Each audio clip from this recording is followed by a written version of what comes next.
వడగొండ మండల కేంద్రంలో సాయం సంధ్య వేళలో వైఎస్ఆర్సీపీ నాయకుడు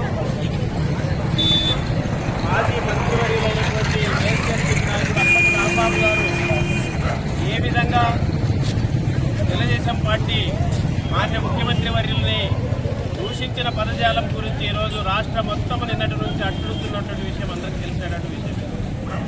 మాట్లాడే ముందు ఎవరైనా కానీ ప్రతిపక్షంలో కానీ పక్షంలో ఉన్నా కూడా మాట్లాడేదానికి ఒక హద్దు అదుపు ఉంటుంది. దాన్ని మితిమీర్చి ప్రత్యేకంగా కావచ్చు ఈరోజు రకరకాలైనటువంటి విమర్శలు చేయొచ్చు. అది సద్విమర్శగా ఉండాలి.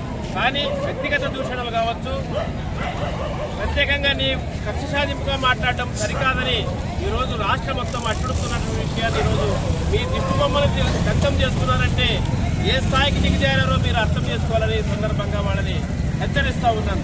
అంబటి రాంబాబు గారు నోటిని అదుపులో పెట్టుకోవాలి. మీరు ఈరోజు కల్తీ నెయ్యి విషయంలో ఈరోజు భారతదేశంలోనే మీరు చేసినటువంటిది కెమికల్ ఉపయోగించి కేవలం నెయ్యిని లేకుండా వాసన రావడానికి నెయ్యిలో రకరకాలైనటువంటి కెమికల్ని కలిపి ఈరోజు లడ్డుని అందరికీ మాంసపు కొవ్వుని ఉపయోగించి మీరు చేసినటువంటి విషయాలు ఈరోజు సిట్టు కూడా మిమ్మల్ని చీత్కారం చేస్తూ ఉంటే మీకు ఇంకా బుద్ధి రాదని ఈ సందర్భంగా నేను వాళ్ళని అడుగుతూ ఉన్నాను.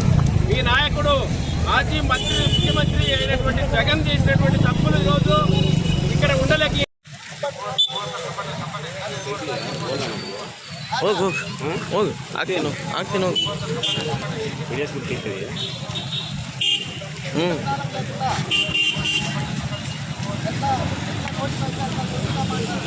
అలా మాట్లాడాలి.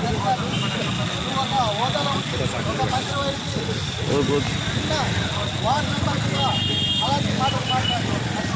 అలా మాట్లాడడం